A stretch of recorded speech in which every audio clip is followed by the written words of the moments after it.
deshacen, mientras cada ver exquisito nos mira fijo.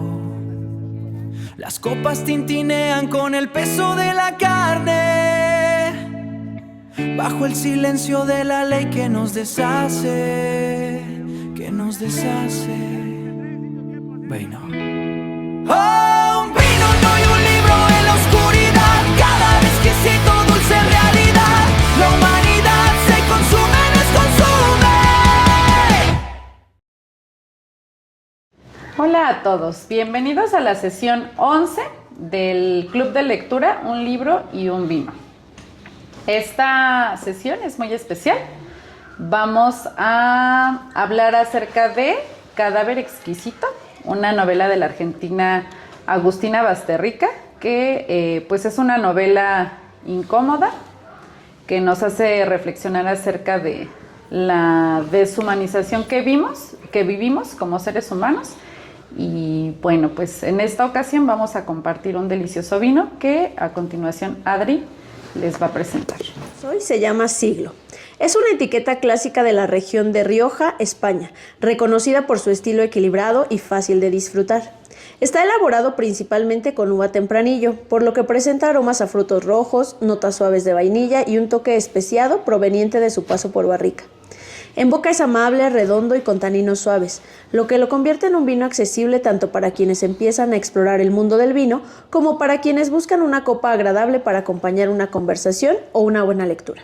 En este texto, Agustina nos plantea un mundo en donde los animales han desaparecido y la carne especial es el nuevo estándar que debemos consumir. Esa carne especial está hecha de humanos. Y bueno, les quiero platicar un poquito acerca de Agustina Basterrica. Nacida en Buenos Aires en 1977, Agustina Basterrica no es solo una novelista, es una gestora cultural y licenciada en artes por la Universidad de Buenos Aires. Esta formación en artes visuales se nota en su escritura. Ahora que se animen a acercarse al libro, se van a dar cuenta, pues ella no solo narra, sino que pinta escenas con una precisión quirúrgica y una estética que ella misma define como fría y despojada. Y bueno, les queremos compartir que la idea de Cadáver exquisito surgió de la observación cotidiana en su barrio, en donde al ver una carnicería con sus ganchos y cortes expuestos, ella se preguntó qué pasaría si esos cuerpos fueran humanos. Su activismo, ella es vegetariana, también influye en la pregunta ética sobre qué cuerpos podemos considerar dignos de compasión y cuáles podemos identificarlos como simple mercancía. Y bueno, también les queríamos platicar que con esta novela Basterrica ganó el prestigioso Premio Clarín de Novela en el 2017, en donde el jurado quedó impactado por la solidez de su universo distópico y bueno, la falta de sentimentalismo barato que pues ustedes van a poder apreciar. Bueno, entonces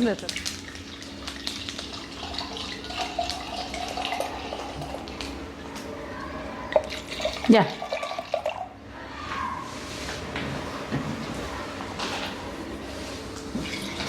Bueno, entonces cada quien sabe que van a participar en 3. Sí, mejor. Tema de introducción. Sí, no, es mi día. Ay, me la del hocico. A ver, un peguito, Robert. ¿Qué pasa? ¿Tú tomaste Eso clases sí. de cómo del vino con Javiercito? Ay, nos va a tener que dar otra clase. Sí. Primero una fase visual. Y bueno, como primera pregunta de reflexión, vamos a cuestionarnos sobre qué papel juegan las clases hegemónicas en las prácticas de deshumanización que podemos identificar en nuestras sociedades actualmente. ¿Quién se anima a comentarnos? Bueno, si quieren yo empiezo. Bueno, pues yo creo que al final las clases hegemónicas representan cierto estatus, ¿no? Y al tener ese estatus validan muchas de las cosas que suceden. Es decir, algo podemos verlo con cualquier expresión cultural. Si esa expresión cultural se da en estratos populares, en donde no hay un poder adquisitivo grande, se menosprecia o se puede ver como algo no apto, no apropiado y no válido. Pero en cambio podría ser la misma expresión cultural, pero si la hace una persona de una clase hegemónica, evidentemente tiene una cierta validación, te da estatus, es reconocida, y creo que hay muchas cosas que han pasado por ese proceso que le denominan, ¿no?, algunos como blanqueamiento, es decir, pasar de ser algo popular y algo no apropiado a blanquearlo y hacerlo como válido y reconocido. Entonces creo que al final sí hacen que se perpetúen ideas por el poder que tienen, no solo adquisitivo, que tiene mucho que ver con las clases hegemónicas, ¿no? Porque es mucho del ámbito económico, pero también cultural, ¿no? O sea, son quienes marcan muchas veces el rumbo de lo que se hace o no y de lo que es válido o no es válido en una sociedad. O incluso legal, ¿no? Legal o ilegal. Sí, yo también había anotado que las clases que tienen el poder utilizan su posición de dominio para imponer prácticas, leyes e incluso muchas de las veces cosmovisiones que legitiman desigualdades, injusticias y violencias. Y bueno, un ejemplo claro es en este texto, en donde se nos expresa que a pesar de que hay otras alternativas que pueden utilizarse para el consumo humano, pues se genera como esa expectativa de necesitar algún tipo de alimento carnívoro, por así decirlo, y que incluso pues salen estudios que dicen que la carne es muy necesaria y que bueno, que también lo sabemos de manera científica, o así nos lo hacen parecer. Aquí en el club tenemos también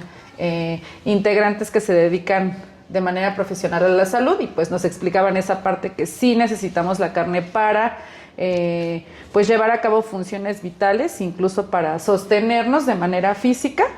Sin embargo, pues en el libro se ve cómo se manipula la información, haciendo uso también de la ciencia para de alguna manera motivar a que la industria de la carne humana pues tenga éxito. Entonces, pues bueno, como mecanismos utilizan la creación de un sentido común, la naturalización de ciertas prácticas, el uso también de instituciones, en este caso podrían mencionarse las científicas, así como las industriales, la deshumanización mediática y discursiva, la invisibilización de los otros o incluso del sufrimiento, de las condiciones en las que viven los otros, y bueno, el consenso sobre que ese tipo de coerción pues es válido, porque todos ya estamos de acuerdo, todos tenemos ya argumentos que favorecen la acción, y pues dejamos de lado otros aspectos. Pero yo siento que también, bueno, yo lo interpreto como una relación de poder, ¿no? El yo puedo consumir a esta persona. Más que nada el discurso dicen es que puedes consumir carne y así, y todo el choro que sacan de que les cambian el nombre y ahora son reses y son fingers y todo esto, pero es una relación de poder. O sea, lo vemos en la casa, cuando hay personas que deciden que por sus deudas los van a casar y sobreviven. O sea, al final del día yo me puedo comer a quien yo quiera porque yo tengo el recurso, y eso lo podemos ver en la vida real yo puedo hacer esto porque yo tengo el recurso. No tenemos unos casos muy terroríficos en la vida real que se están viendo ahorita. Decimos, es que es en Estados Unidos, pero aquí también, ¿no? Una TikToker diciendo que a Carmen Salinas le vendían niños, y pues es que en realidad es eso, ¿no? También es una relación de poder. Yo tengo el poder adquisitivo, esto yo como mi poder me permite hacer esto, y a ver que me lo impidan. Y aquí nos pasan el discurso de, pues es que no está bien, podemos hacerlo, es por necesidad. Pero sigue siendo una relación de poder. Yo puedo, con el más débil, me lo puedo comer, puedo decidir quiénes son reses, quiénes no, quiénes son cabezas, qué tipo de cabezas, cómo las vamos a generar. Y pues lo vemos también en la realidad con la carne. O sea, hay carne que compramos en el mercado y vamos a otros, y es que esta es carne que es de libre pastoreo. Esta es carne sin transgénicos. y también te da estatus. Entonces aquí también lo vemos, ¿no? O sea, pues comes carne de la más baja calidad si eres pobre, y si no, hasta tú puedes darte bueno, yo me comí a mi cantante favorito que lo casaron. Entonces, pues también siento que es como una relación de poder esto. Yo en esa parte, aparte de lo de la carne y todo eso del consumismo, me dio mucha curiosidad una parte donde hablan de los paraguas, ¿no? Que dicen que son, yo lo relacioné como con el cubrebocas en el COVID, ¿no? Que decían, si no lo ocupas te vas a enfermar, te vas a morir, ¿no? Me imagino que el paraguas era para cubrirte de la popó de las aves, ¿no? Porque no lo dice explícitamente. Ajá, sí lo dice explícito. Sí, o sea, sí es de las aves, pero no dice que es porque la popó puede traer algún virus. Es porque el ave es... Todos los animales tienen un virus, ¿no? Ajá, según esto. Es que eso también me saca de onda porque como supieron, ¿no? Pero bueno, pero me da mucha curiosidad cómo desde ahí empiezan a manipular que a los niños que quieren un paraguas con aeropropulsores. Yo no me imagino cómo es un paraguas con aeropropulsor. ¿Para qué sirve? ¿Como Mary Poppins? Como para cayendo. Sí. Sí.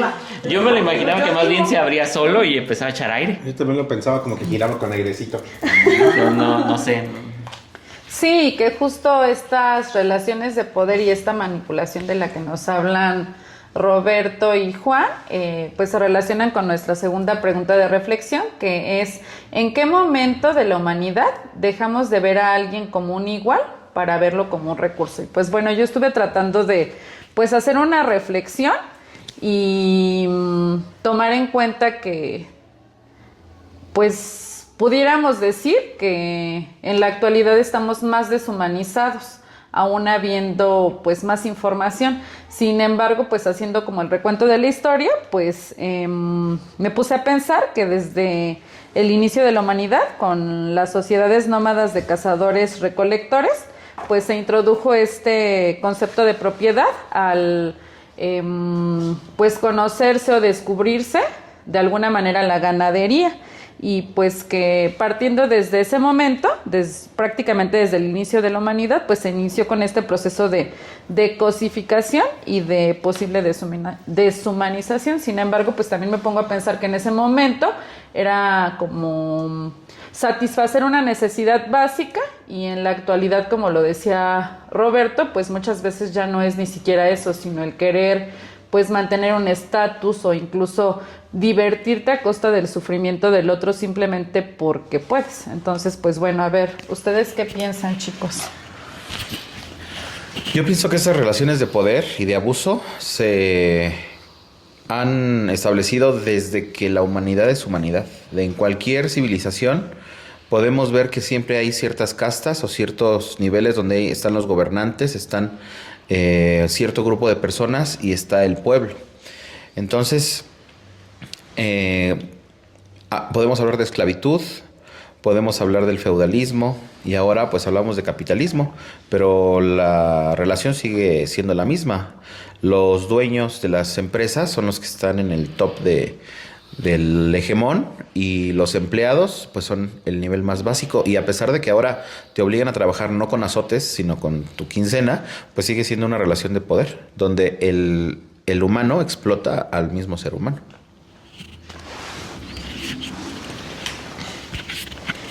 Yo coincido con ustedes en que desde el inicio de los tiempos los seres humanos vemos al otro como alguien ajeno, ¿no? Y en eso pues creo que este concepto de otredad, ¿no?, que manejan muchos filósofos, de ver al otro, pero desde no como un extraño, sino como un reflejo, ¿no? Un reflejo de lo que tengo o no tengo, pero creo que hemos pasado de ver al otro como desde esta perspectiva para verlo como un extraño. Es decir, los otros no son yo, y entonces lo que le pase a los otros no tiene que ver conmigo, deja de ser algo cercano, ¿no? Dejamos de tener empatía por las y los demás, y justo es en ese momento, creo yo, que algo que está muy implícito es esto, el capital, ¿no? La propiedad privada, el que esto es mío y esto ya no es mío, y entonces ver el entorno como desde esta perspectiva capitalista, Creo que en gran parte desde ahí es desde donde la humanidad dejamos de ver a alguien como un igual, porque somos distintos, porque primero no eres de mi familia, ¿no? O sea, en el momento en que dejamos de ser la humanidad y entonces somos o mi familia o mis amigos o mis cosas, ¿no? Al final es propiedad privada. Entonces yo creo que desde ese concepto es cuando dejamos de ver a los demás como un igual y podemos caer en extremos como los que vemos en el libro, ¿no?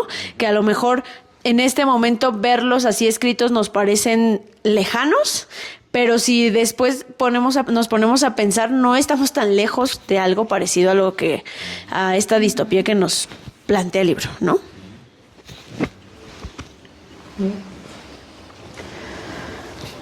Sí, y bueno, como tercer punto de reflexión, nos preguntamos si existe realmente una diferencia biológica o moral que justifique comer una especie y no a otra, que justo tiene que ver con lo que dice Adri, en qué momento dejamos de ver al otro como un ser humano, como un compañero de vida, y que inclusive podríamos pues traslapar esta reflexión hacia los otros seres vivos, ¿no? En qué momento pues decidimos que el otro ser vivo vale menos que yo y que pues yo tengo derecho a decidir sobre su existencia. Pues es que también siento que, pues si partimos de un orden biológico, pues los humanos somos omnívoros y podemos comer lo que sea que no esté descompuesto o que no nos haga daño. O sea, tenemos la facultad de digerir cualquier tipo de carne, eso es un hecho, ¿no? Pero nosotros desde la moral decidimos que sí y que no. Y por ejemplo, el judaísmo, ¿qué nos dice? Pues puerco no, porque los animales con pezuña son rastreros y no se puede. Desde ahí ya estamos imponiendo. Pero también nosotros lo hacemos, pues, en nuestra cotidianidad, ¿no? Porque, a ver, una realidad es todos tenemos animales de compañía. ¿Y por qué no nos podríamos comer un animal de compañía? Si en América se comían los escuincles. Era ceremonial, ¿no? Y en China es muy sabido el meme de comen perrito. Pues es que sí, la moral al final del día nos dicta pues estas pautas, ¿no? De qué sí se puede consumir, qué no se puede consumir, a qué le estamos dando más valor. Yo me acuerdo mucho de mi abuelita. Ella tenía animales, los amaba y los criaba, ¿no? Pero había un conflicto siempre con ella, o sea, si tenía patos, porque aparte no era que tuviera todos los animales, o sea, o tenía un puerco y ya eran sus puerquitos. Y era la etapa de los puercos. O tenía patos y era la etapa de los patos. Y yo me acuerdo mucho de una vez que platicábamos con ella que tenía unos patos, tenía 3 patos. Y ella decía, vamos a comer pato, pero se pueden comer a este y a este. Este no, porque este es mío. Y desde ahí no nos damos cuenta de ese discurso. ¿Y por qué esto sí y este no? Porque ya me encariñé con este. Pasa lo mismo con esto, ¿no? O sea, yo no me comería a los humanos porque la gente me juzgaría, ¿no? Pero pues en realidad hay muchas historias que no son tan lejanas de gente muy real, muy cercana que sí consume carne humana y lo hace con su cotidianidad. Y nos asustamos, nos espantamos, pero ¿qué nos da el valor de decir por qué mi perrito sí y por qué mi perrito no? Y voy a comer en los tacos de Guaguacoa y dicen, ay, pues ya me tocó comer perro. Pues es que desde ahí es desde la moral, o sea, no hay nada que nos diga biológicamente que no podemos. La moral es la que nos dicta si se puede o no se puede y son propias. Entonces, pues yo lo pienso así. Sí, y pues justo como lo dice Robert, al pues indagar un poquito nos encontramos con que una diferencia biológica no existe. Sin embargo, los factores morales que pueden ser culturales, históricos, económicos, muchas veces nos llevan a ciertas costumbres que en la mayoría de los casos ya no nos cuestionamos, porque así se ha hecho durante siglos y entonces es algo que tenemos que seguir haciendo y que muchas veces hacemos ya de manera automática, y que pues en esta reflexión nos lleva a pues analizar un poquito qué es el especismo y que muchas veces sí somos especistas. Creemos que por ser seres humanos somos más importantes, más valiosos, los únicos dignos de compasión y de tener voz y voto, y pues bueno, ahí surgen pues muchos cuestionamientos. Y bueno, como siguiente pregunta, Pensando en que para la historia que se aborda en el libro es algo completamente normal e incluso no es necesario el comer pues carne humana, nos preguntamos qué cosas que hoy nos parecen normales habrían horrorizado a nuestros abuelitos, pensando en de qué manera como sociedades hemos avanzado en esta normalización de ciertas situaciones. Y bueno, una segunda pregunta para esta reflexión es si estamos en un proceso de desensibilización constante.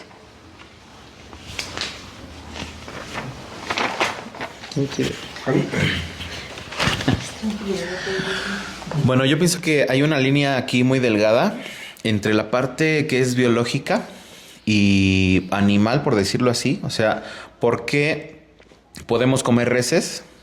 Porque podemos. O sea, porque la res, entre varias hombres, pues la amarran y la asesinan y se la comen. ¿Por qué no comemos león? Pues porque es menos probable que tengas éxito al comerte un león, ¿no? O a lo mejor un elefante. Entonces, o un cocodrilo. Yo pienso que primero hay una línea que está marcada ahí desde los animales. O sea, ¿por qué las águilas se comen a los peces? Porque los pueden cazar, ¿no? ¿Por qué los cuervos no comen perros? Pues porque no se los pueden cazar. Entonces, después de esa línea, yo siento que los seres humanos tenemos esta capacidad de decidir. No me lo voy a comer por otros motivos, porque lo respeto. Y entonces es donde se genera ya toda una cultura, una creencia. O sea, porque hay países donde hay hambrunas, pero no se comen ciertos animales por motivos religiosos, ¿no? Entonces siento que como seres humanos podríamos nosotros aprovechar ese poder que tenemos de decisión, ese poder de generación de tecnología para crear, por ejemplo, ahorita las verduras hidropónicas, ¿no? Que ya no a lo mejor no hacen tanto daño a la tierra y aún así nos generan alimento. O generar alimento que no tenga que necesariamente tener crueldad. Entonces, ¿qué cosas les horrorizarían a nuestros antepasados? Pues siento que a lo mejor a nuestros antepasados les horrorizan menos cosas, o les horrorizan menos las cosas que a nosotros. Porque sí, o sea, mi bisabuelita podía agarrar un guajolote y le cortaba la cabeza y lo hacía en mole. Yo no me creo capaz de hacer eso, ¿no? Entonces vamos cambiando, y justamente es observar en nuestro momento histórico qué podemos decidir hacer o no hacer con nuestras capacidades. Y bueno, entre las cosas que yo me puse a reflexionar y pensé que pues nuestros antepasados sí se sorprenderían. Una es vivir en el presentismo, que creo que es algo muy actual de las pues sociedades posmodernas, en donde pues no nos interesa ni el pasado ni tampoco el devenir, sino que pensamos únicamente en disfrutar el momento, lo cual nos lleva a la segunda cosa que yo anoté, que es la inmediatez, el querer todo rápido. Creo que también es muy característico de las juventudes actuales, el pues no, de alguna manera no esforzarte o no ser paciente, no disfrutar el proceso, sino que quieres todo de manera inmediata. Otra cosa que pienso y que también a mí pues me duele un poco pensando en el cuidado del planeta es la cultura de lo desechable, que incluye tanto trastes desechables que van a contaminar el mismo planeta en donde nosotros estamos, como incluso pienso que muchas veces así, de esa manera nos relacionamos con otras personas, el pensar que ahorita estás y al ratito si no me sirves te puedo eliminar sin ninguna consideración de mi vida. Entonces pienso que eso también podría generar pues cierta reflexión respecto a cómo vivimos actualmente. Y bueno, otra cosa que pienso que también pudieran cuestionarse nuestras abuelitas es la comida ultraprocesada, que aunque pues en ocasiones es rica, sí siento que pues es algo que pudiéramos reflexionar para rescatar prácticas ancestrales. ¿Alguna otra? Yo, hay una serie, bueno, una caricatura que se llama Ricky Morty, no sé si la conocen, muy famosilla. Hay un capítulo que hablan sobre todo esto de la ética y la moral que hay en consumir a otros humanos, porque en este capítulo el Rick encuentra un planeta donde la gente se suicida, genera tanto cortisol que se vuelven ricos, o sea, saben ricos, los abren y se vuelven espagueti en su pancita. Entonces es una delicia según ellos, ¿no? Entonces se vuelven a explotar tanto el lugar, bueno, el planeta, que pues se hace un desastre, ¿no? O sea, pues se muere la gente, ya nada más las quieren estar matando, pero como solamente se puede hacer mientras se suicidan, pues tienen que obligar a la gente a que sentirse mal, a que se quiera suicidar. Y ya al final terminan en que porque la ética les pega, porque pues está feo, y lo que hace Rick es inventar una máquina que solo crea torsos que se automutilen, o sea, que se mueran solitos y ya poder hacer la sopa. Entonces, lo que para ellos lo más fácil era que les llegaba en una lata y se la podían comer fácilmente, ¿no? Y yo creo que eso también nos pasa a nosotros, ¿no? Si a ti te preparan unas carnitas, pues dices, ay, qué rico. Pero yo, por ejemplo, cuando veo un camión lleno de puerquitos que van ahí sufriendo, yo digo, o sea, siento bien feo. Yo ni los veo porque siento bien feo. A mí me gustan mucho los puerquitos. Entonces, pero qué ricos son, ¿no? O las carnitas que nos comemos hace 8 días en el centro. ¿Cómo se llamaban? Estoy tratando de acordarme porque la carnita, perdón que me distraiga del tema, pero no me puedo acordar. Son unas carnitas que son saladas, que son como la orillita. Es que hasta dijimos, ¿cómo le...? No son zarandeaditas. Bueno. Dijimos que nos íbamos a acordar con algo, pero... Les dije, se nos va a olvidar. Pero imagínense, antes, como dice Javi, antes podían hacer tantas cosas ricas y deliciosas. Ellos inventaron las carnitas y todo eso. Yo creo que nosotros en nuestra generación no hubiéramos podido inventar eso, porque ¿cómo vamos a hacer sufrir al pobre puerco, no? O sea, cocerlo en su propia grasa, con su piel. O sea, eso está muy manchado si lo piensas, pero qué ricas son, ¿no? Entonces, yo creo que ahí nos pega mucho eso de la que ética. justo esa incongruencia nos lleva a nuestra siguiente actividad, en donde, para darle emoción a esta reflexión, vamos a realizar un juicio a Marcos Tejo, que es pues uno de nuestros protagonistas. Y bueno, Marcos Tejo es un personaje que desprecia el sistema, pero vive de él. Y bueno, aquí la pregunta que nos hacemos es, ¿somos nosotros un Marcos Tejo en este u otros aspectos de nuestra vida? Y pues vamos a dividir a nuestro equipo para este juicio en 2 equipos, en 2 partes. Una de esas partes va a ser la fiscalía, quien va a ser la encargada de juzgar a Marcos Tejo y pues en este caso sacarle sus trapitos al sol, mostrarle de alguna manera todas pues esas incongruencias en las que él vive. Y por otro lado vamos a tener a la parte defensora, que pues va a argumentar a favor de Marcos Tejo y bueno, las inspiraciones que él tenía para ser como fue. Bienvenidos a este Tribunal de la Moral Humana. Hoy no estamos aquí para juzgar al sistema, ni al virus, ni a las leyes de la carne especial. Hoy estamos aquí para diseccionar el alma de un solo hombre, Marcos Tejo. Durante toda nuestra lectura, Marcos se nos presentó como un guía melancólico. Lo acompañamos en su duelo, sufrimos con su soledad y quizás hasta llegamos a sentir que él era diferente a los demás carniceros. Lo vimos mirar a la hembra con lo que creímos que era ternura. Compramos su discurso de superioridad moral frente a la brutalidad de su hermana o a la frialdad de los creadores. Incluso algunos pensamos que se había enamorado. Pero el veredicto final de la autora nos ha dejado una duda sangrienta. ¿Es Marcos una víctima del sistema que intentó salvar una chispa de humanidad en la oscuridad? ¿O es, en realidad, el personaje más peligroso de todos, aquel que embellece su monstruosidad con nostalgia y eufemismos? Hoy este club se divide en 2. La fiscalía, que buscará demostrar que Marcos es un hipócrita y un verdugo, y la defensa, que argumentará que su entorno lo anuló hasta convertirlo en lo que odiaba. Que hablen los hechos, que hable la carne.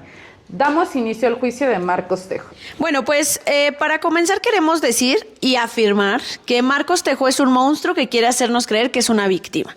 Él forma parte del sistema, él conoce todos los procesos, sabe qué se hace, qué no se hace, tiene un puesto importante en el lugar donde está, no es un operador simple, sino es alguien que está en una posición de poder.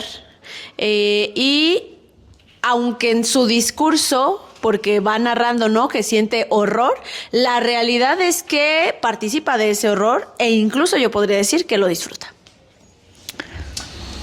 ¿Quieres comenzar? Compañerita. Bueno, queremos mencionar que Marcos está atravesando un duelo y un estrés y un trauma por la pérdida de su hijo, ¿no? Su estado mental, pues obviamente se encuentra afectado, y también, pues mencionar que está actuando bajo la ley vigente del estado. Yo quiero aportar primero que Marcos se vio obligado por un sistema que él no eligió, porque, como lo menciona en la página 16, párrafo 3, era un oficio aprendido en el frigorífico El Ciprés, el frigorífico de su padre. Entonces, el destino lo puso ahí, no es que lo haya decidido. Después, se vio obligado, esto lo dice en la página 22, se vio obligado, al no saber qué hacer, al no saber otra cosa, a tener que pagar las cuentas. Dice, el padre internado en el geriátrico, la venta del frigorífico para pagar las deudas y no perder la casa. Entonces, un hombre en esa desesperación no se va a poner a estudiar otra carrera. Va a tratar de salir adelante porque al final de cuentas hay que sobrevivir. Pero en realidad siempre hay alternativas. El hecho de que tengas una herencia familiar de un oficio no es condena para que tú lo sigas ejerciendo.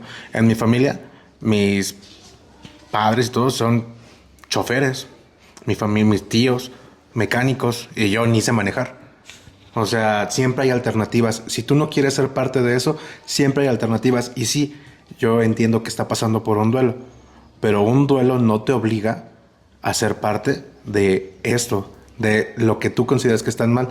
No porque yo esté en este momento pensando que la vida sería mejor si mi hijo estuviera, voy a seguir como reforzando la idea de que soy superior. ¿Por qué?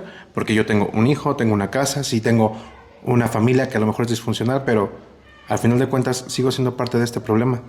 No estoy siendo ni disruptivo ni nada, yo sigo, aunque yo aparento decir, no, yo no estoy de acuerdo con esto.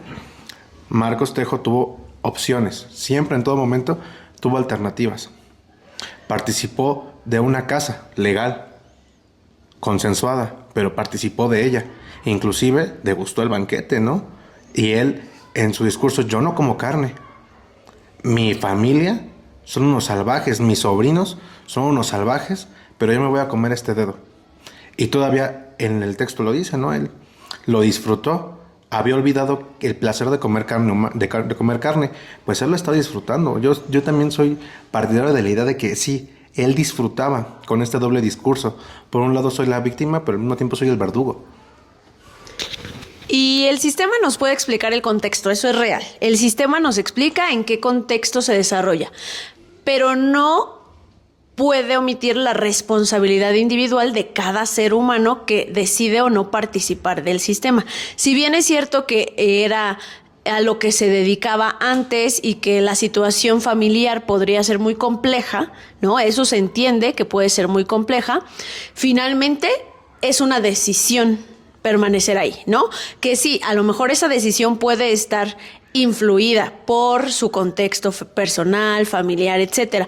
Pero al final, cuando él expresa, por ejemplo, no hay que encariñarse con la mercadería, él no está expresando no hay que encariñarse con, o sea, cuando dice no hay que encariñarse con la mercadería, está expresando que desde su mente es parte del sistema, ¿no?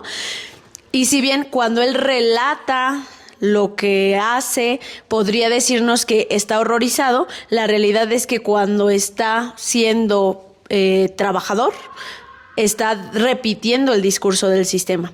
Y pues sí es muy complejo, la condición socioeconómica en la que él vive, digamos, pero no es tan desfavorable porque en el texto se da a entender que hay gente en un contexto mucho más desfavorecido, ¿no? Y al final, las víctimas no trabajan para el sistema. Estaba respirando profundo. Pues ya lo condenamos. No, no es cierto. Tienes razón, Adri. Pues él siempre, toda la novela, por lo menos la primera mitad, se nota un ferviente deseo de salirse de ese sistema. Se nota que está ahí de primera instancia por obligación, pero siempre tiene la intención de salirse. Y no encuentra alguna otra manera de hacerlo más que a través de la rebeldía. Y él, podemos notar cómo aborrece tanto el sistema, y más porque lo tiene cautivo, que para él todo lo que representa al sistema y lo que él pueda rechazarlo, pues lo hace. Y, por ejemplo, cuando rechaza el sándwich, ¿no? Rechaza a la hembra, o sea, cuando le llevan la hembra de regalo, él dice, llévatela, pero el otro se la deja a la fuerza. O sea, él tal vez sí le falta un poco de intención, sin embargo, está inmerso en un sistema donde es muy difícil salirse, porque rechazar un regalo de esa índole lo va a llevar a la crítica, lo va a llevar a perder la confianza, a perder su empleo, sí, a ser a lo mejor un rechazado. Claro. Aparte, yo creo que si toda la sociedad considera normal este tipo de hechos, pues Marcos ni siquiera tendría por qué ser juzgado. Fin.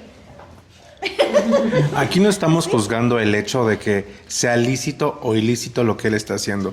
Estamos juzgando el discurso que él tiene, que él se maneja como una víctima, cuando en realidad él en todo momento se muestra como una persona sadista.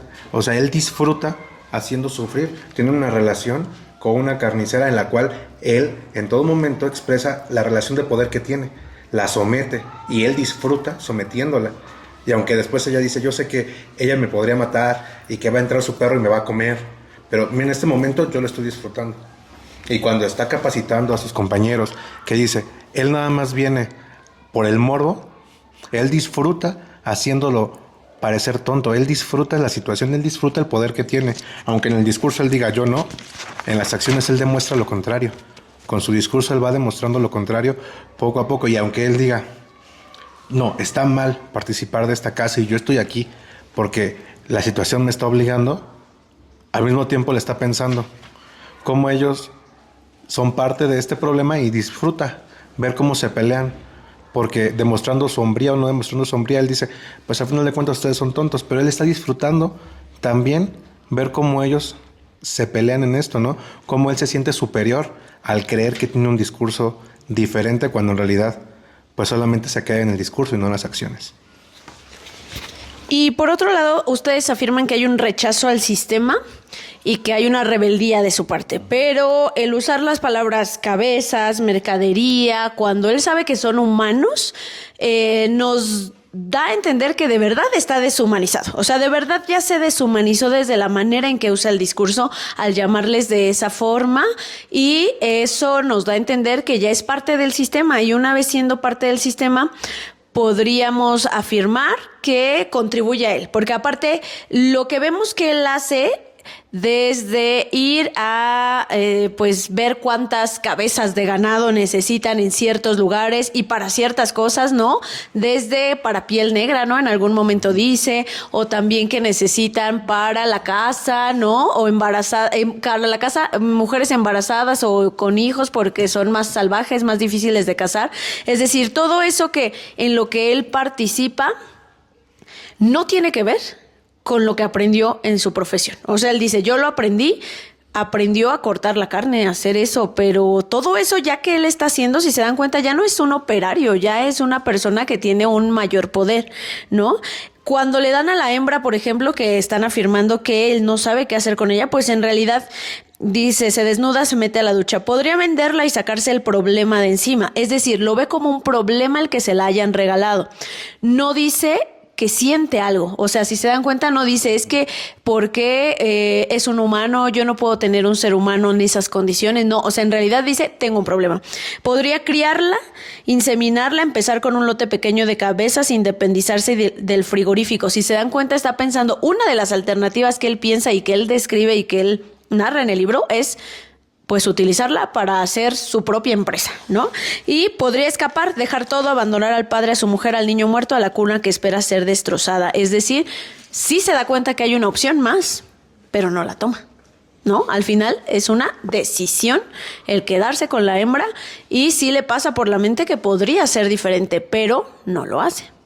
Sin embargo, esa opción de empezar desde cero, de poner su propia empresa, seguiría, yo pienso que no la toma porque seguiría dentro de lo mismo, seguiría utilizando esa barbarie que él nunca termina de asumir como tal, que siempre se nota reticente a dar el paso final y meterse de lleno y aceptarlo con gusto. O sea, nunca vemos que él disfrute, inclusive cuando se come el dedo, pues él duda. Y si nosotros nos ponemos en el lugar de él, es algo que lo toma totalmente por sorpresa. Es una sociedad que ninguno de nosotros se imagina que pudiera llegar a vivir dentro de ella. Y lo toma por sorpresa.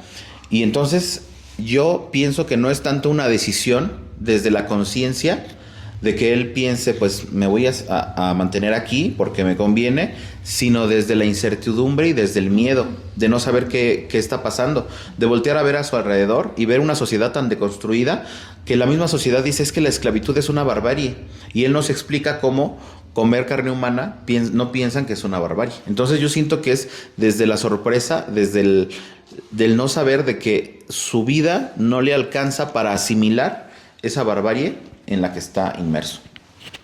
Yo sí creo que si no es un acto de sadismo, es más bien un acto, o sea, lo que hizo fue un acto como de miedo y de supervivencia, porque al final, pues si no, de por sí ya estaba dentro del sistema, creo que pues tenía que actuar de alguna forma y tomó esa decisión, pero fue miedo y supervivencia. Pero si hablábamos de miedo y supervivencia, cuando él decide formar una familia, porque él decidió sobre otra persona para formar una familia, porque al final de cuentas nosotros lo vemos como persona, él en ningún momento la veía como persona hasta que decidió formar una familia, la empezó a llamar por su nombre, pero aún así seguía tratándola diferente, no le daba la calidad de persona, la encierro en un cuarto, le pongo una cámara, que no se mate, porque él estaba viendo como la posible salvación de su familia que se estaba destruyendo.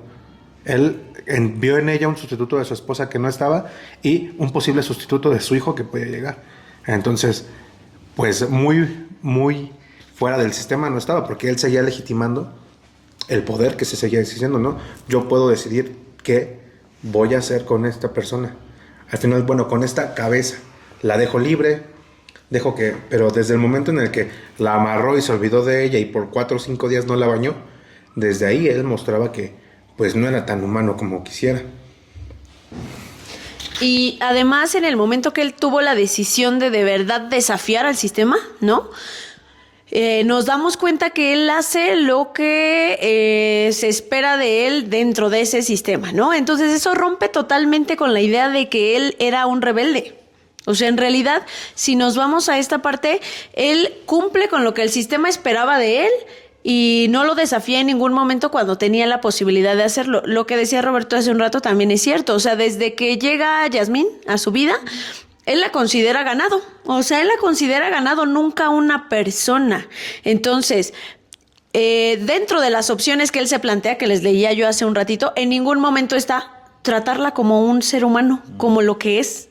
Es decir, ahí estamos viendo que ya está deshumanizado. O sea, en ese momento ya no está considerando a Yasmín como una persona hasta el momento que, pues, como bien decía Roberto, ¿no? Actúa sobre ella porque ella no tenía voluntad sobre lo que él hizo, ¿no? O sea, al final es una violación, así se llama, ese es su nombre, porque ella no estaba, pues, en la capacidad ni intelectual, ni moral, ni ética de aceptar o no lo que él hizo, ¿no? De dar su consentimiento y decir quiero o no quiero. Entonces, al final él está actuando de la forma en que el sistema se espera. Y aunque pudiéramos decir, bueno, es que creció ahí, es que el discurso que él da de decir, de hacerse el moralmente bueno y el decir, pero no estoy en contra de esto, pero esto está mal, pero en realidad se rompe cuando todas sus acciones se dirigen a perpetuar el sistema. Lo que pasa es que él no puede concebir a la hembra como un humano porque la hembra es parte de un mundo que él aborrece. Y entonces no la puede considerar humano. Lo único que él considera humano es el recuerdo de su padre. Es el zoológico abandonado al que va, que todavía tiene un nombre y que todavía es un vestigio de los recuerdos que él tiene. Y él inconscientemente trata de aferrarse a ese mundo y tratar de regresar a ese mundo de cordura y de humanidad, porque sabe que por todos lados, todo lo que le rodea ya no es humano. Entonces, por eso él rechaza esa supuesta humanidad que les quieren hacer creer y que en realidad él sabe que no existe. Y por eso, cuando él recibe las cenizas de su padre y va al zoológico y las tira en el puente, es como una especie de ceremonia de decir, lo único que yo tengo del pasado es este zoológico, donde había animales. Lo único que tengo de mi vida familiar, porque ya ni mi esposa, no tengo hijos, ni mi hermana, ni mis sobrinos pertenecen a ese mundo, son las cenizas de mi padre y yo quiero que estén aquí y aquí las dejo. Y llena la urna de basura, ¿no? Para regresar a ese mundo. Entonces, yo siento que él no quiere que su padre termine en ese mundo tan desarticulado que él tanto odia y por eso llena la urna de basura. Al final de cuentas, la urna y la muerte de su padre pues se queda en ese mundo ficticio. Y a su padre lo dejó en un lugar seguro. Ahora, aquí viene una teoría donde yo pienso que él utiliza a la hembra para engendrar un hijo y salvarse a él mismo, con la idea de que el hijo haga lo mismo con él para que no se lo coman. Que se asegura de que las cenizas sean esparcidas en un lugar y que no termine en el estómago de nadie. Porque lo peor que le podría pasar a él, ya que no se puede salir él mismo del sistema, porque no hay escapatoria, pues el hijo es su única fuente de salida y por eso decide preñar a la hembra, no porque se haya enamorado de ella o porque la considere un ser humano, porque es parte de ese sistema. Pero entonces, si no considera a la hembra un humano, porque ese es el argumento principal que estás dando, ¿no? Que no la considera humano porque es un mundo desconocido, ¿por qué consideraría el producto de una hembra como un humano? O sea, ahí también entra la cuestión de, entonces, para él, ¿qué es ese hijo? Que lo llama hijo, porque en el texto lo llama hijo, pero en realidad, ¿cómo lo considera? Porque si es hijo de una hembra que le es ajena, que es la otra, que no soy yo, que es alguien que extraño a mí, de un mundo que no quiero, pues también no sucede en la historia, pero ¿cómo trataría a ese niño? ¿O sigue utilizándolo, o sea, como un recurso, que es lo que tú estás afirmando? O sea, al final lo está utilizando como un recurso para su propio beneficio, lo que nos confirma que él no es una víctima, no es una víctima del sistema porque sigue utilizando al sistema para su beneficio. Entonces, pues ahí volvemos a confirmarlo. Él ya está tan inmerso en el sistema y es parte de él que está perpetuándolo cuando sí podría hacer una transformación. Al final vemos que su posición es una posición de poder dentro de la empresa. Les digo, no es el que está ahí pegándole en la marca a las personas, al ganado, ¿no? En realidad es alguien que tiene otra jerarquía y que desde esa jerarquía puede actuar desde otras formas. Y no sé en qué medida él podría incluso recurrir a la locura, pero a no ser parte del sistema. ¿Cuántas personas no vemos que hoy no pueden ser parte de nuestro sistema y recurren a eso? Al estado de locura, al estado de indigencia, al estado de yo no puedo con esto, pero no voy a participar de eso. Y él tiene el poder de no participar y decide hacerlo y perpetuarlo hasta el final del libro. Y también en el libro marcan a la muerte, al suicidio más bien, como una postura política. Y también esa es una alternativa. O sea, si él ya estaba al tope, sentía que ya no tenía, pues él bien pudo usar su muerte como una postura. También es una alternativa real. Entonces, aquí él es víctima del sistema que él está perpetuando y que él mismo sigue favoreciendo. Entonces, pues yo no veo aquí que haya mucho que salvar porque él estaba consciente y en todo momento decidió sobre sus acciones. Entonces, pues, la pregunta sería para ustedes. ¿En qué momento él podría ser considerado una persona cuerda? Porque en su discurso él no maneja pues ninguno, porque tiene doble discurso. Hace una cosa, actúa de otra forma y refleja otra cosa completamente diferente. Para él es una persona, para sus amigos es otra persona, para su familia es otra persona y en su trabajo es otra persona. Entonces, también ahí es una realidad que tendríamos que analizar. Pues yo pienso que al final de cuentas, él fue víctima de un proceso que lo lleva a la locura. No podríamos decir a partir de la página 55 él se vuelve loco, porque pues no es así, sino que es un cúmulo de situaciones que inevitablemente, digo, el libro termina antes, pero yo creo que un tiempo después puede desembocar en lo que dice Roberto, en el suicidio o en una locura marcada. No tengo nada más que decir. Sí, como pueden... Nada más de nuestra participación. Yo no tengo micrófono. Pues nada más para cerrar, que las víctimas no dirigen mataderos, no clasifican cuerpos y no deciden quién vive y quién no, como él decidió al final del libro. Sí, como pueden apreciar en este diálogo de saberes, es complejo, pues acercarnos más a una postura o a otra, porque también estamos hablando de Marcos Tejo y pues es una persona hasta cierto punto lejana a nosotros, pero si estuviéramos hablando de nosotros, que justo creo que es lo que Agustina Basterrica quiere que reflexionemos, pues todos podríamos ser Marcos Tejo. Entonces pienso que una buena manera de cerrar este juicio pues es reconocer que todos en algún momento hemos sido, somos o podemos ser Marcos Tejo y que al final, pues como le decía mi madrecita querida, el ser humano, nadie es 100% bueno ni 100% malo. El ser humano es complejo. En nuestro diario acontecer existen múltiples tensiones, contradicciones y bueno, justo esas contradicciones se dan entre lo que pensamos y lo que quisiéramos hacer y nuestras actitudes o nuestras acciones, porque pues siempre estamos en esa disyuntiva de pues sentimos feo por los animalitos, pero también están muy ricos los tacos y entonces sí queremos comer.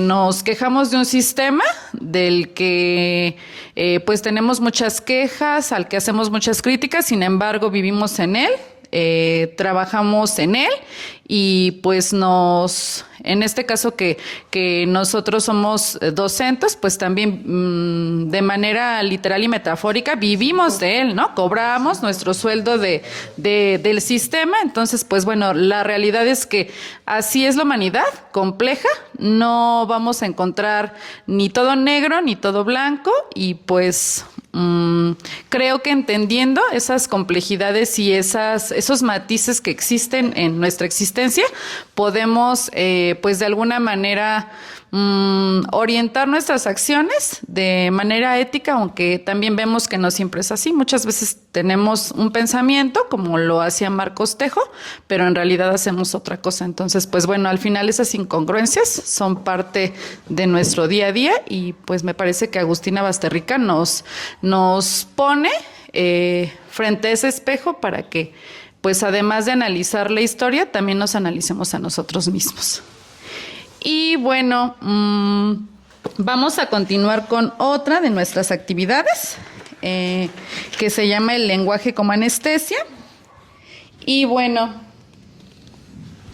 justo hablando de esas incongruencias, contrastes y disyuntivas en las que muchas veces los seres humanos nos vemos implicados, tenemos esta otra actividad que se llama el lenguaje como anestesia.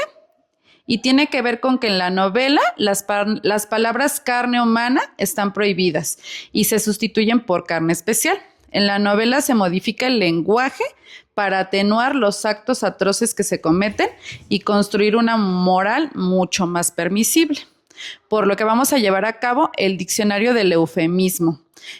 Cada uno de nosotros tiene 2 tarjetitas con términos crudos de nuestra realidad actual. Aquí podemos ver algunos como pobreza extrema, y bueno, ahorita los van a conocer.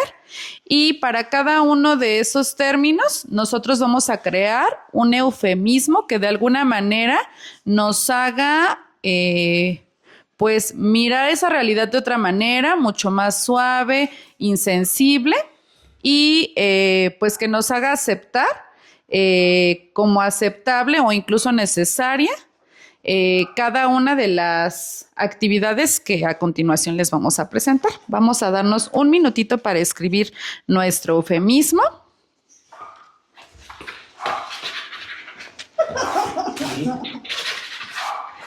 Muy buenísimos para los eufemismos, ¿eh? La verdad, sí. Un eufemismo puede ser una palabra o muchas. Sí, puede ser una o varias. No, porque hice todo un párrafo casi. Yo también, porque no se me ocurría. La magia de la televisión. Aclaro que no estoy a favor de lo que voy a decir. Claro, hay que aclarar que las opiniones de cada uno de los participantes no representan la idea de todo el grupo. Ni del club. Y lo que voy a decir tampoco representa mis ideas personales, solamente es un eufemismo para esto. Ok, ¿quieres empezar tú? ¿Yo empiezo? Ok. Sí. Y bueno, nada más para agregar, pueden también mencionar a quién estaría de alguna manera defendiendo o cubriendo este eufemismo. ¿A qué sector de la sociedad? Bien, en mi caso la primera palabra es exclusión, que es una palabra bastante amplia y no tan cruel como las otras, que se utiliza mucho inclusive en los centros escolares. Y los exámenes y las calificaciones son pues también un motivo de exclusión, ¿no? Cuando se conforma la escolta, en los equipos deportivos y demás. Y bueno, la palabra que yo utilicé como eufemismo es selección, porque en lugar de decir que te excluyen, bueno, se seleccionaron a los mejores. Ajá. La segunda palabra es discriminación, que es un poco más fuerte, pero la decidí suavizarla con la palabra clasificación, porque la discriminación pues es esta separación en niveles y pues que es lo mismo que la clasificación, pero si nos dicen clasificación ya no nos sentimos tan feo. Tan feo. Bueno, a mí la primera palabra es narcotráfico. Justo hace ratito quería hacer un comentario sobre eso porque creo que actualmente el narcotráfico pues está inclusive en la música, ¿no? Y cuando hablábamos de qué le podría asustar a nuestros abuelos, creo que esa es una cosa que les asustaría. Entonces, por decirlo de otra manera, comercio ilegal. ¿Okay? Y la segunda palabra es, bueno, el segundo término es despido masivo. Y pues decidí cambiarla por optimización de recursos humanos. Muy triste, ¿no? Pues obviamente en cualquier lado. No han dicho a quiénes afecta. Pues no, dijo que era opcional. Sí, pues. Acá yo tengo pobreza extrema, que muchas veces nos lo plantean como vulnerabilidad económica y bueno, creo que justo de alguna manera protege a quienes están en el poder, a las clases hegemónicas, llámese gobierno, empresas. Y bueno, la segunda palabra que yo tengo es guerra, que ahora los políticos nos plantean como una intervención estratégica e incluso necesaria para pacificar. ¿Qué estamos viviendo? Y que estamos viviendo en la actualidad. Yo tengo 2. El primero es explotación. Y pues yo más bien me fui a un lado más poético. No sé. Domesticar la voluntad, ¿no? La explotación se me hace como esa domesticación de lo que hacemos, de lo que queremos más bien, para someternos mediante el salario, por ejemplo. Bueno, es que hay muchos tipos de explotación, ¿no? Es muy amplio, pero pues domestican nuestra voluntad. ¿Y esto a quién protege? Pues a los dueños de los grandes corporativos, a las élites del poder que se creen dueñas de los cuerpos, ¿no? Por ejemplo, la explotación sexual. Y el otro es el feminicidio, que es el nivel más atroz de violencia contra las mujeres que experimentamos en el mundo. Y quise hacer un eufemismo de convertir un nombre en ausencia, ¿no? Al final,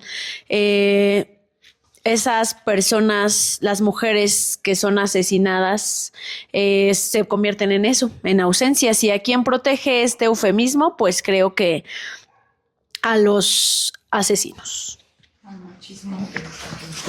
A mí me tocó terrorismo y yo decidí poner salvaguardar la democracia, porque en la actualidad estamos viendo cosas bien atroces y pues nuestro vecino incómodo, que es al que se ve protegido por esto, comete actos terroristas, invade espacios y países por recursos, porque él intenta salvaguardar la democracia. Y me tocó una bien complicada. Me tocó pedofilia. Y yo sí usé eufemismos reales que ocupan para esta práctica tan atroz. La primera es, para el amor no hay edad. Y la segunda, que es muy indignante, es identidad sexual. Hasta hace poquito había un movimiento que buscaba defender como identidad sexual a la pedofilia. Ok, yo tengo... Bueno, voy a empezar por violación. Violación es el término. Y le puse, es una mega frase. Le puse boda de un adulto con una niña, que es un acto cultural consensuado por su sociedad. Porque pues se ve mucho en países lejanos y hasta aquí en México, ¿no? En Chiapas, en Oaxaca, a las niñas se les obliga a casarse con un adulto, a pesar de su edad, de que si quieren o no, solamente por una vaca, por un kilo de arroz, pues las venden casi, ¿no? Una violación me parece eso. Y pues eso protege a la sociedad machista que pues las está manipulando y las está manejando. La siguiente es asesinato, y esa le puse una que es muy famosa, que le dicen desvivir.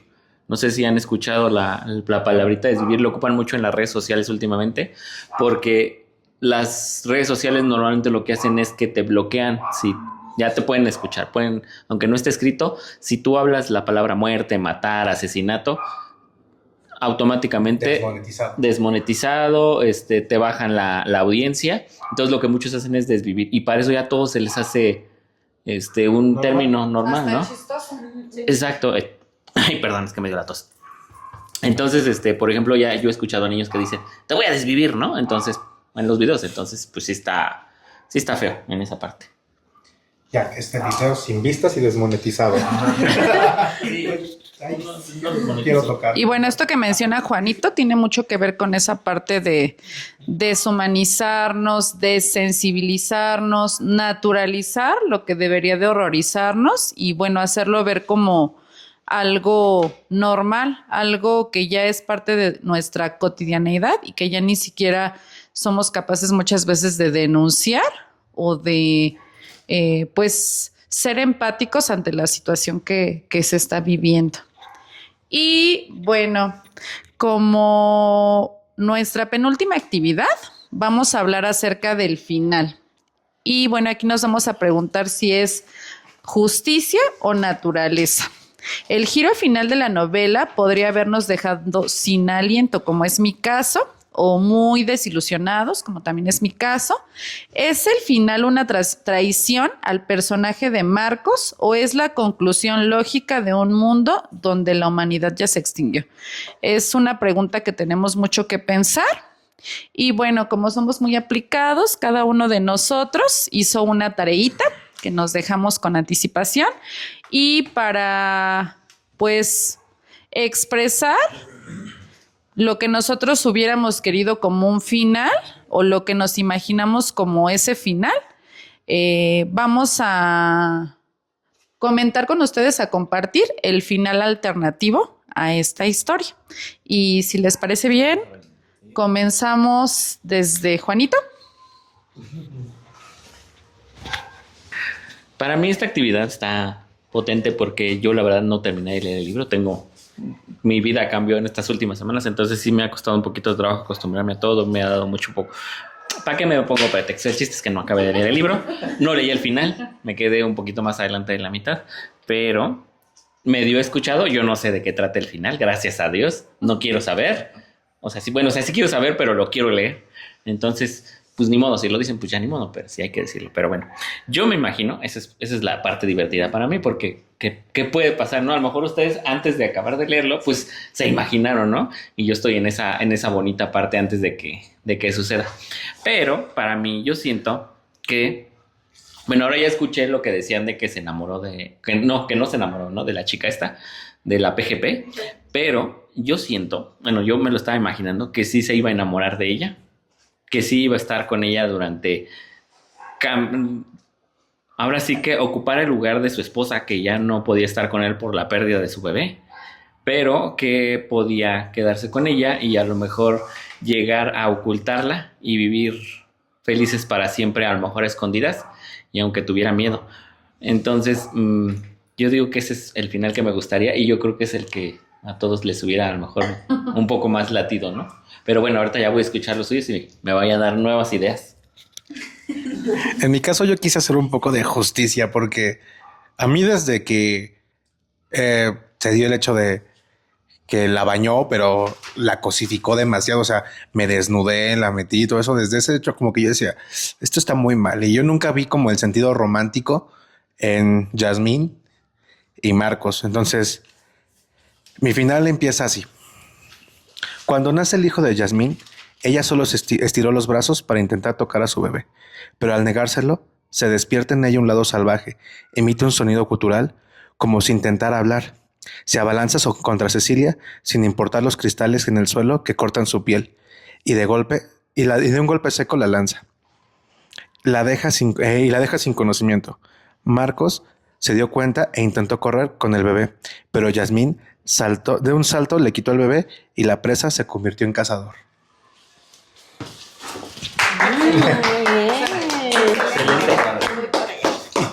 En mi final es congruente con mi papel como fiscal, perpetuando la idea de que Marcos está completamente deshumanizado. Jasmine está en la cama y estira los brazos. Le entregan al bebé y ella lo aprieta a su pecho. ¿Qué vamos a hacer ahora?, dijo Cecilia con voz nerviosa. Terminaremos en el matadero municipal. Es que la otra parte original está acá. Marcos volteó a ver a Cecilia y le dijo: con ella tendré lo que contigo no. Y sin más, la asesino. Porque al final... A Cecilia. Porque al final, en realidad ya está deshumanizado por completo. ¿Y se la comió? ¿Se la comió? Conforme fue avanzando... Sí, pues claro. Atención, por favor. Continúe en mi papel de juez. Pues bueno, conforme fue avanzando la historia, la verdad es que yo pues me esperancé y sí pensé o sentí que Marcos estaba enamorado y que eso iba a terminar en alguna situación o escena en donde él siguiera procurando de una y varias maneras a Jasmine y al bebé. Con el final que tuvimos, me desilusioné mucho y me puse a reflexionar. Pensé en que, pues en realidad, pues no era una buena persona. Y bueno, un final alternativo que yo hice y pues que creo que es muy idealista, pero hubiera sido algo que me hubiera gustado, es el siguiente. Marcos por fin decide actuar. Sabotear el sistema de producción de carne humana, buscar aliados y cuando ya están organizados, liberar cabezas. Se escucha algo caótico, sin embargo, es algo que a mí me hubiera gustado porque realmente, pues, sería un acto revolucionario como él siempre fingió o quiso ser. Y entonces faltaría un libro 2. La rebelión. Ajá, sí. Algo, ¿no? Ok. Mi final alternativo La rebelión de las cabezas. Yo la verdad es que esperaba algo muy sangriento, muy trágico, muy loco. No lo que pasó, pero bueno. Después del parto, Yasmín sostiene al bebé mientras Marcos las observa con una mezcla de orgullo y alivio. El bebé representa la posibilidad de reconstruir la vida que hace tiempo perdió. Marcos llama a Cecilia y al entrar a la casa ve al bebé. Cecilia se queda paralizada durante un momento y ambos voltean a ver a Yasmín. Algo ha cambiado en ella, ya no es la figura sumisa que había mantenido encerrada. El nacimiento del bebé despierta en ella una fuerza que Marcos nunca imaginó. Mientras Marcos y Cecilia empiezan a hablar sobre el futuro del bebé, Yasmín observa la habitación y toma de la mesa una escultura de acero. En un instante ataca a Marcos golpeándolo en la cabeza y este cae al suelo sin entender qué ocurre, perdiendo el conocimiento. Cecilia intenta pararla, pero Yasmín, por el instinto de supervivencia y la desesperación acumulada, logra tirarla al suelo y comienza a golpearla en la cara hasta destrozarla. La casa se queda en silencio. Yasmín se da cuenta que tiene las manos llenas de sangre, pero aún así toma al bebé, envolviéndolo en una manta entre sus brazos. Se sienta en una esquina de la habitación hasta que cae la oscuridad de la noche. Aunque el futuro es incierto, Yasmín sale mientras se aleja, dejándolo todo atrás. Eso me hubiera gustado bastante.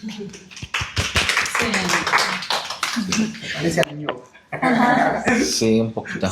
Pero al revés. No, justo eso. Ajá. No, porque en el tuyo no mató a Cecilia. Sí, o sea, O sea, dice termina y la princesa se volvió lanzador. O sea, No dice exactamente quién mató, Ya, pero pero- la presa se volvió que sí. Bueno, continúo yo. Dice, él levanta la masa que trajo de la cocina cuando es interrumpido por Marisa, su hermana, Estebancito y Maru, sus sobrinos. Descubrieron que la urna del padre estaba llena de arena y de basura. Ve a la hembra, ve al bebé, a Cecilia, y posa sus ojos sobre los de Marcos. El reproche se transformó en odio e incredulidad. ¿Qué es todo esto? No tienes nada que hacer aquí, responde Marcos. Las palabras se transforman en golpes, cosas volando por el aire, gritos, una ventana rota y el cuerpo de Marcos cayendo por ella. Yasmín aprovecha la confusión para tomar al bebé y huir hacia el bosque. Cecilia va tras ella. En el jardín, Marcos está inconsciente. Entre los tres lo arrastran al galpón, lo amarran. Marisa comienza a faenarlo con la técnica de los 1000 cortes. Preparan empanadas de manitas de Marcos. Te dije que sabía a rancio y a sangre cruda, dijo Estebancito. increíble, increíble. Ese está más loco. Sí. ¿Y ya cuando son niños? Sí. Sí, estuvo más impactante.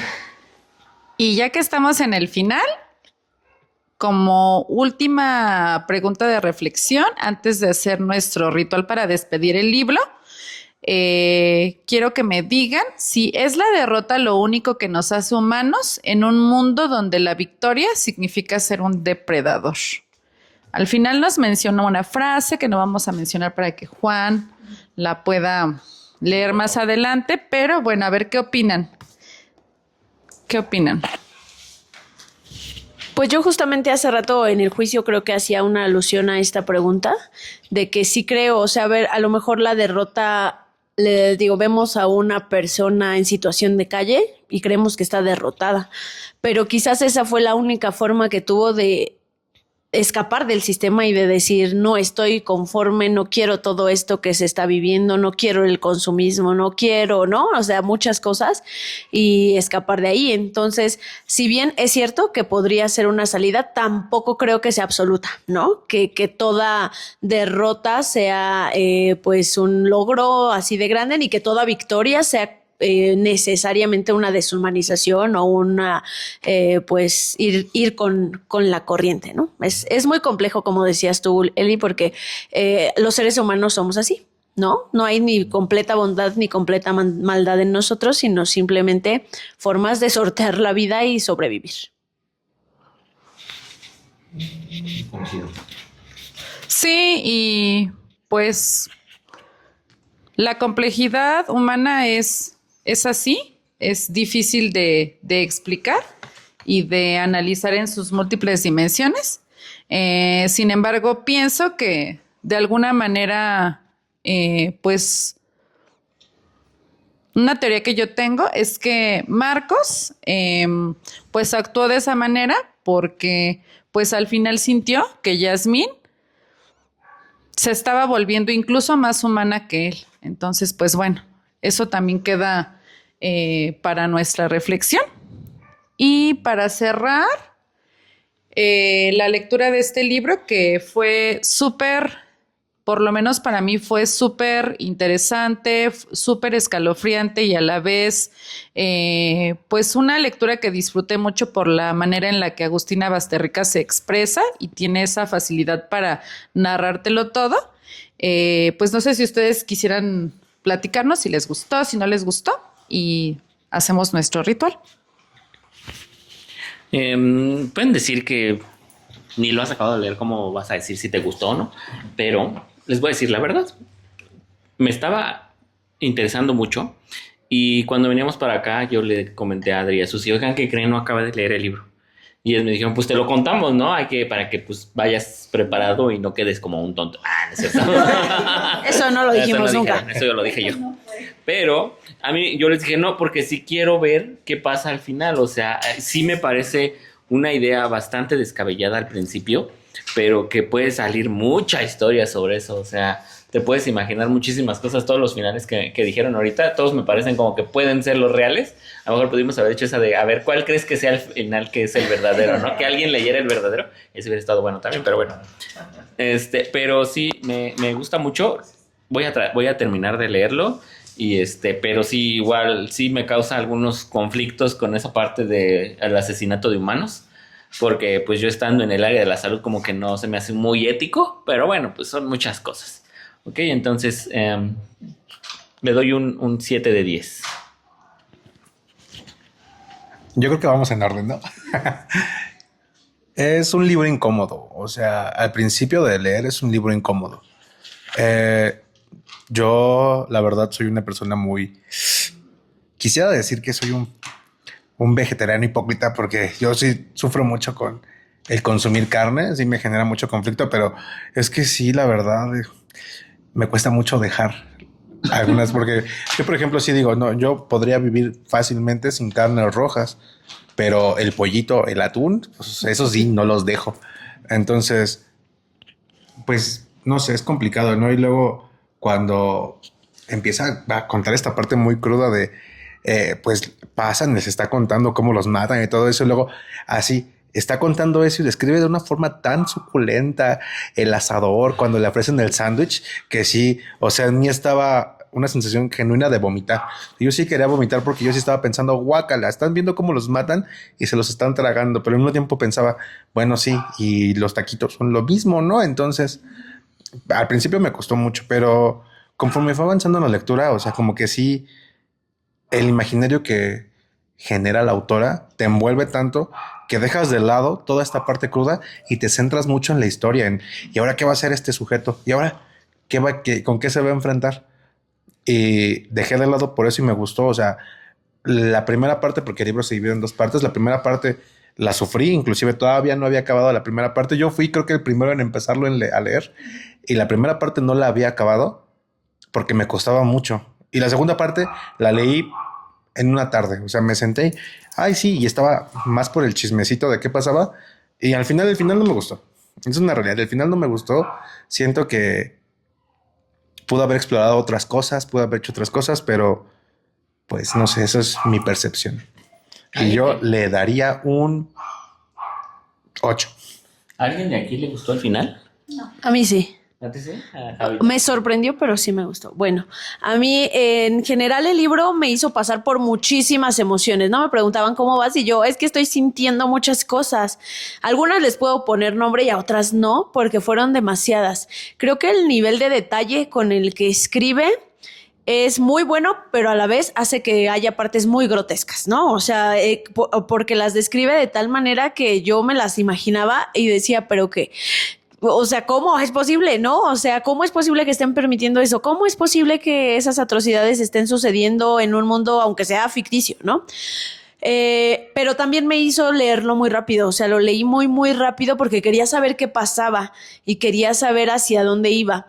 El final me sorprendió, sí me sorprendió, porque yo no sé, en algún momento le compré la idea a Marcos. O sea, yo le compré la idea, o sea, dije, me estaba empezando a convencer, ¿no? Pero cuando llega el final y me doy cuenta y digo, sí es cierto, o sea, nos estuvo engañando todo este tiempo, o sea, es parte de esto, no se podía esperar algo más y por eso incluso en mi final esto es igual de atroz, ¿no? O quizá más, porque si lo vemos en su propia sociedad, ese asesinato sí hubiera sido penado, castigado, ¿no? Porque ella sí era una persona, o sea, Cecilia sí era una persona, pero en realidad creo que es lo que hubiera hecho de todos modos, o sea, al final construyó un personaje que es un villano, o sea, que representa, porque pobre Marcos, ¿no? Lo estamos juzgando a él, pero representa todo lo malo que tiene la humanidad. O sea, en él se concentran muchas cosas, bueno, no todo, pero muchas cosas negativas de la humanidad están en ese personaje. Y creo que pienso que ella, me gustaría dialogar con ella un día o escuchar algún diálogo que haya tenido sobre su libro, que no lo he hecho, pero pienso que ella quería mostrar eso. Es el lado de la humanidad en donde ya no somos tan humanos y entonces creo que lo logró, ¿no? Creo que el nivel de detalle de descripción, el hilo de la historia, a mí sí me gustó mucho. Le doy un 9 de 10 porque sufrí mucho, porque la verdad es que el tema sí me movió y me hizo pensar en muchas otras similitudes que ya han dicho, ¿no? De los puerquitos, de los animalitos, de otras cosas que hacemos con las personas, de la explotación sexual, de muchas cosas, pero fue un libro bueno. Como yo les había dicho, a pesar de que es un tema complejo y en este caso para mí muy sensible por mi amor a los animalitos y también porque yo me considero una persona extremadamente sensible, pues fue un tema súper duro. Sin embargo, me gustó mucho la manera en que escribe y también el cómo nos lleva mediante pues esa crudeza de la realidad a la reflexión. Entonces, pues bueno, también me felicito porque pensé que no iba a poder leerlo, terminarlo y lo disfruté tanto por la manera en la que Agustín escribe que pues lo terminé y yo le doy un 10 de 10. A mí me parece un libro incómodo, sí, pero creo que sí refleja como esa, cómo los seres humanos sí podemos normalizar todo, ¿no? Cómo podemos acostumbrarnos a lo feo, a lo trágico. Y pensé mucho, por ejemplo, en lo de los animales. También hablábamos fuera de cámaras que justamente lo que está pasando ahorita es los alimentos transgénicos para que crezcan más rápido, para que salgan más grandotes. Pasa lo mismo con los animales, ¿no? Y no estamos muy alejados de esa situación. Creo que la autora muestra el canibalismo como una, ¿cómo se diría? Como una metáfora social de todo lo que realmente nos está pasando ahorita, o sea, en este siglo, en la actualidad, en este momento, ¿no? La explotación que hay, la guerra, el terrorismo, todo eso que nosotros vemos y que mucha gente lo normaliza o que cree que está bien. No me hacía sentir mucho el libro, la verdad. Yo esperaba un final pues como el mío, trágico, así, sangriento, fuerte, ¿no? Pero cuando lo platiqué en corto en casa, sí me sorprendió porque dije, ¿en qué momento? Y acabó esto muy rápido. O sea, como que todo iba tan bien que yo al final me sorprendió que ella lo terminara así. Como que dije, no, o sea, tenías para más. Entonces creo que eso es lo que a mí me hace darle un 6-7. Aquí bien.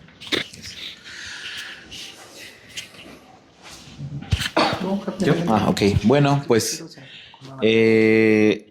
este libro tiene muchas cosas, desde muchos puntos de vista desde donde comentar. A mí me gustaría rescatar la parte de la escritura, la parte de la gramática, de la construcción de cada párrafo, porque hace una lectura tan fluida, tan comprensible, que es una lectura muy disfrutable.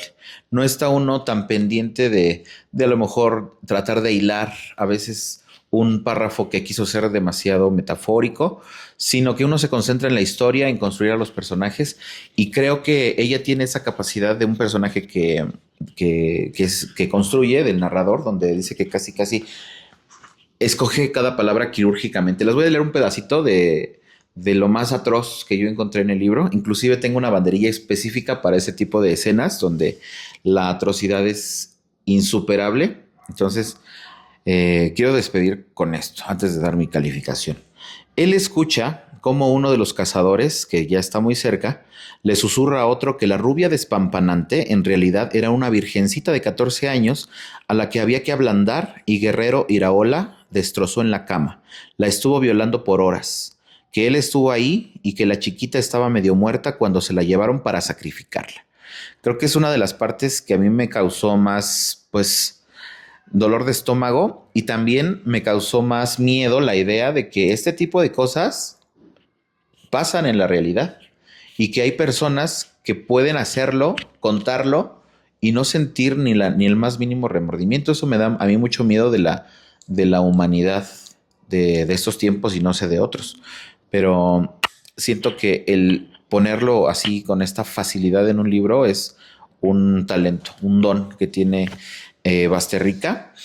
Y yo le doy 5 estrellas de 5 estrellas a todos los libros que están en mis favoritos y que volvería a leer 3, 4 veces.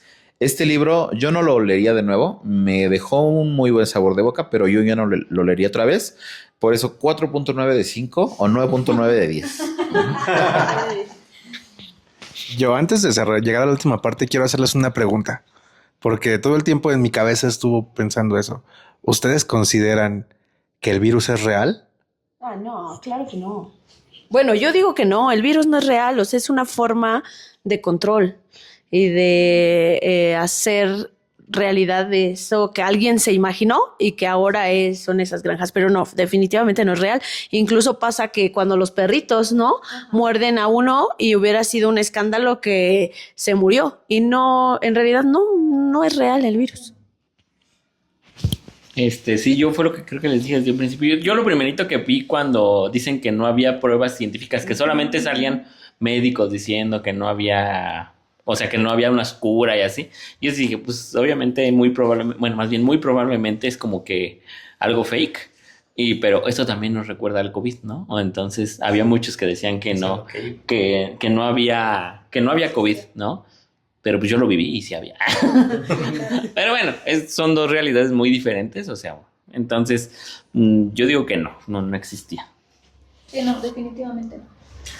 Es que justo es a lo que iba, ¿no? O sea, nos está viendo un imaginario desde su perspectiva, pero en realidad, ¿qué tal si está de un paranoico y así como dijo que él estaba en contra del sistema, ¿por qué no también él decía, es que no hay ninguna prueba, porque todo el tiempo estuvimos viendo lo que él decía, ¿no? O sea, pues no, y los niños, ay, te vas a morir. Y él pensando, ay, no se va a morir. Entonces, a mí me quedó esa duda de sí o no, si es real o no es real. O estamos viviendo desde el sesgo de Marcos Tejo, de lo que él está pensando. Nunca lo sabremos.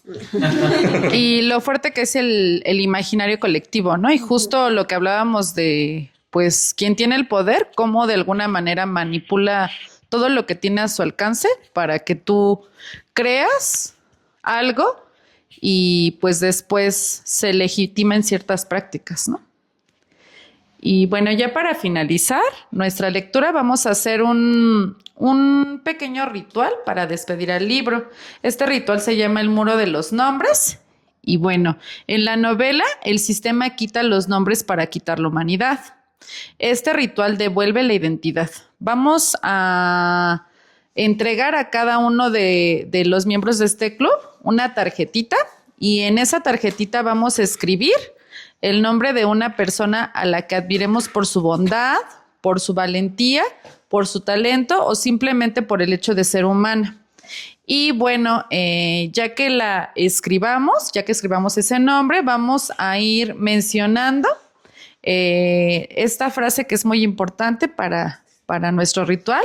En este mundo el nombre importa y después de la frase el nombre de la persona y el motivo por el que la admiramos. Vamos a darnos un minutito para pensar y anotar el nombre de nuestra persona admirada. ¿Qué pasa, Richard? Perdón. ¿Puedo empezar aquí? La maestra de primaria. No. Adri, no. No dejen que Juan empiece porque me copió. No, yo no te Así que copié. yo quiero empezar. Yo no te copié. Sí. Yo todavía no tengo mi nombre. Ponme a mí. Yo lo pensé. Yo todavía Ponme no a mí. tengo. Ponme a mí.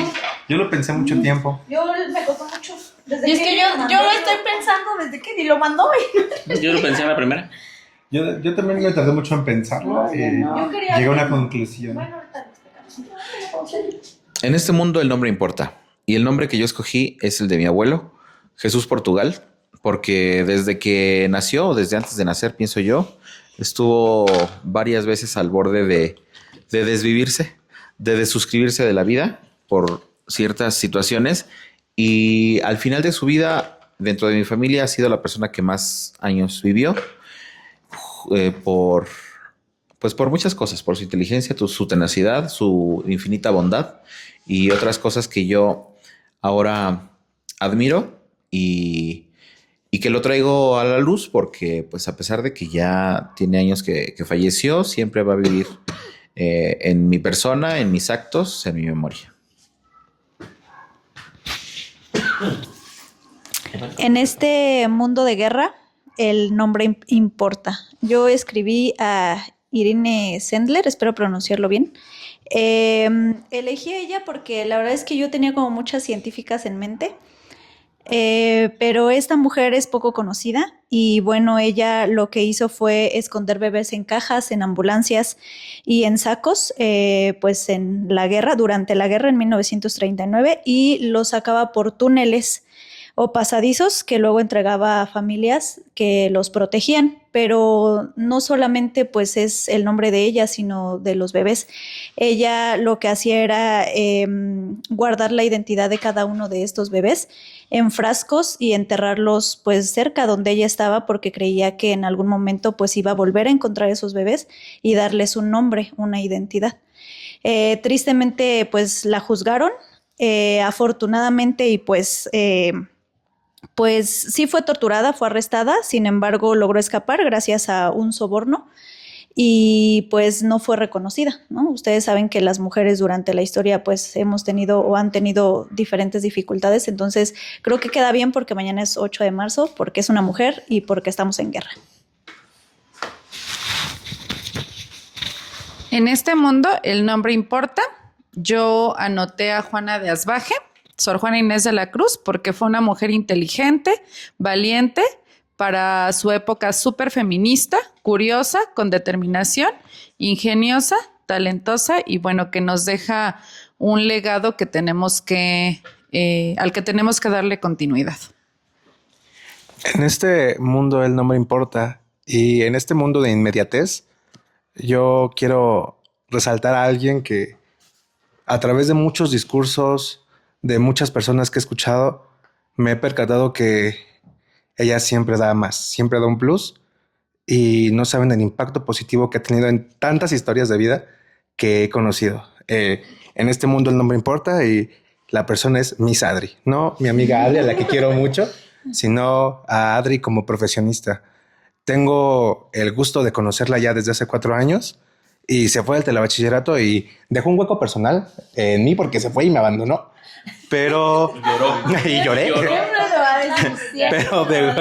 Pero dejó un hueco en la escuela. O sea, a mí me sorprende mucho que hay gente que regresa, exalumnos que regresan y regresan no preguntando por la escuela, no preguntando por ella. Y es que ella impactó mi vida, es que ella me cambió, ella me motivó. No saben todo lo que las veces que he escuchado eso y de gente también muy, muy profesional y muy dura. También el impacto que dejó, ¿no? O sea, nuestro supervisor es una persona difícil, pero él la tiene en el mejor concepto.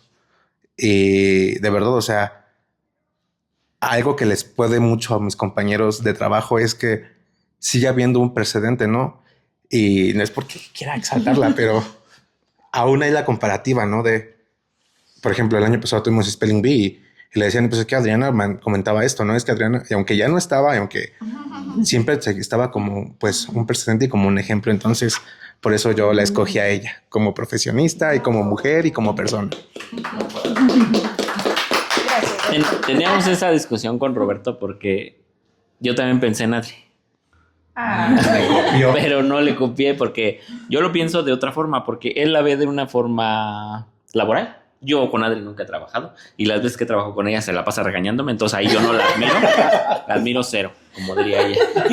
Yo la admiro de una forma personal porque últimamente hemos tenido aquí algunos problemillas y Adri ha sido una mediadora excelente que yo no sé cómo le hace para soportar a estas personas, no a ustedes, perdón, a estas personas que yo conozco. ¿Cómo nos aguanta? Y es que de verdad nos ha tenido mucha paciencia, nos ha apoyado mucho en todo esto, cuando a ella no le corresponde. Entonces, por eso yo admiro a Adri. Muchas gracias.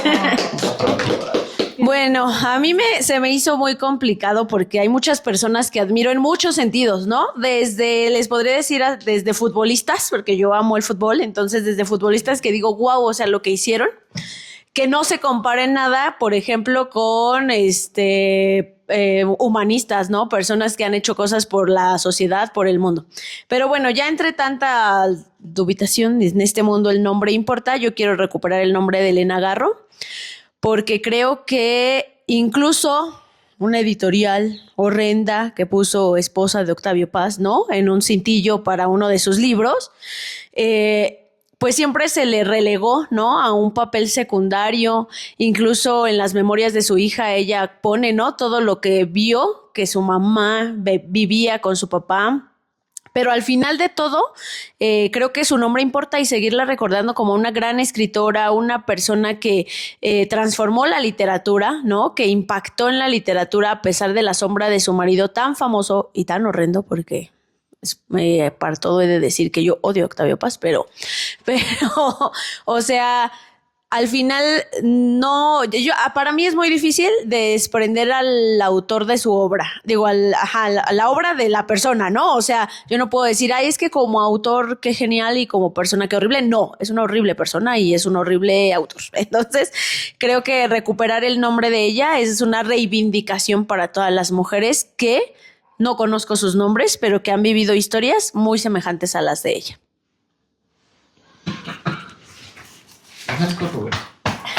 Yo pensé que nos iba a poner a nosotros. Y bueno, como una frase que da esperanza, cerramos esta sesión con esta frase de Agustina Basterrica. Escribo para que el horror no tenga la última palabra. Gracias a todos por su asistencia. El horror no tenga la última palabra y su final horroroso.